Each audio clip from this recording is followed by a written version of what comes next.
আজকে আপনাদেরকে একটি চরম সত্য ঘটনা বলতে যাচ্ছি, যার জন্য আপনাদেরকে সম্পূর্ণ ভিডিওটি দেখতে হবে। কোনো স্কিপ করতে পারবেন না, কেননা গুরুত্বপূর্ণ অনেক কথা রয়েছে এই ভিডিওতে। আমাদের সমাজে প্রচলিত এই গল্পটি কে না শুনেছে?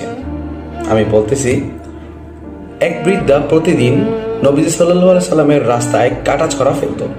একদিন কাটা না পেয়ে নবীজি সাল্লাল্লাহু আলাইহি সাল্লাম খোঁজ নিলেন, জানতে পারলেন সে অসুস্থ। তিনি তৎক্ষণাৎ তার ঘরে গিয়ে সেবা করলেন, ঘর পরিষ্কার করলেন। এই দয়া দেখে বৃদ্ধা ইসলাম গ্রহণ করলেন। এখন আমাদের সমাজে প্রচলিত এই গল্পটি অত্যন্ত জনপ্রিয় এবং আবেগপূর্ণ হলেও ঐতিহাসিকভাবে এর কোনো ভিত্তি নেই। এখন ঐতিহাসিক সত্যতা, হাদিস বিশারদ এবং ইতিহাসবিদদের মতে মহানবী সাল্লাল্লাহু আলাইহি সাল্লামের পথে কাটা পিছিয়ে রাখার এবং পরবর্তীতে সেই বৃদ্ধার অসুস্থতার সেবা করার সেই সুনির্দিষ্ট গল্পটি কোনো সহিহ বিশুদ্ধ বা হাসান হাদিসের কিতাবে পাওয়া যায় না। এটি মূলত একটি লোকমুখে প্রচলিত গল্প। প্রকৃত ঘটনা কি ছিল তাহলে? রাসূল সাল্লাল্লাহু আলাইহি সাল্লামকে কষ্ট দেওয়ার জন্য তার চলার পথে কাটা বা আবর্জনা ফেলার বিষয়টি সত্য, তবে সেটি কোনো বৃদ্ধা নয়, বরং আবু লাহাবের স্ত্রী উম্মে জামিল করত। পবিত্র কোরআনে সূরা আল লাহাব এর উল্লেখ আছে। তবে উম্মে জামিল এই দয়া দেখে ইসলাম গ্রহণ করেছিলেন? না, এমন কোনো প্রমাণ ইতিহাসে নেই, বরং তিনি আমৃত্যু ইসলামের শত্রুতা করে গেছেন। মৃত্যুর আগ পর্যন্ত তিনি ইসলামের শত্রুতা করে গেছেন। কেন এই গল্পটি জনপ্রিয়?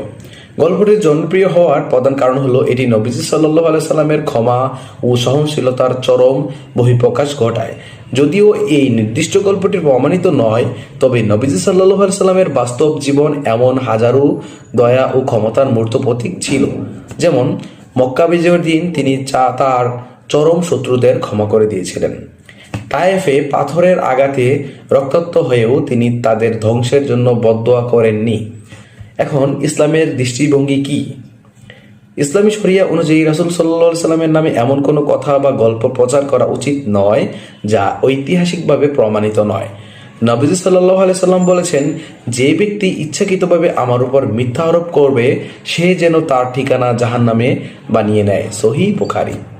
শেষ কথা হচ্ছে, নবীজি সাল্লাল্লাহু আলাইহি সাল্লামের চারিত্রিক মাধুর্য ও দয়া বোঝাতে আমাদের কাল্পনিক গল্পের প্রয়োজন নেই। তার প্রামাণিক ও বিশুদ্ধ জীবনী সিরাত থেকেই আমরা অসংখ্য শিক্ষণীয় ও হৃদয়স্পর্শী ঘটনা পেতে পারি।